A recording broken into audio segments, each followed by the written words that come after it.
ಯಾರೇ ಅಕ್ಕ ಬೆಂಗಳೂರು ಕಾಯೋಳು, ಅಮ್ಮನಿಗೆ ಅಮ್ಮ ಅಣ್ಣಮ್ಮ,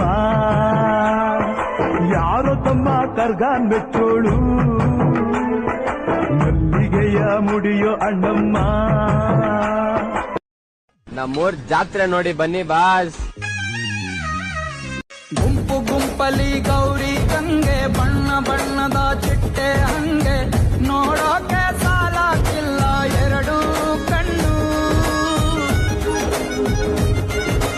ಗಂಡು ಹೈಕಳು ಬೆಪ್ಪಾಗವ್ರೆ, ಬೆರಗು ಕಣ್ಣಲ್ಲಿ ನೋಡ್ತಾ ಅವ್ರೆ, ದಾವಣಿಲೆ ಬೀಸುತ್ತಾರೆ ಹೆಣ್ಣೈಕಳು. ರೊಟ್ಟಿ ಊಟ ಉಣ್ಣಂಗಿಲ್ಲ, ಹಬ್ಬದೂಟ ತಳ್ಳಂಗಿಲ್ಲ, ಗಂಟ ಜಗಳ ಆಡಂಗಿಲ್ಲ ನಮ್ಮ ಊರಲ್ಲಿ.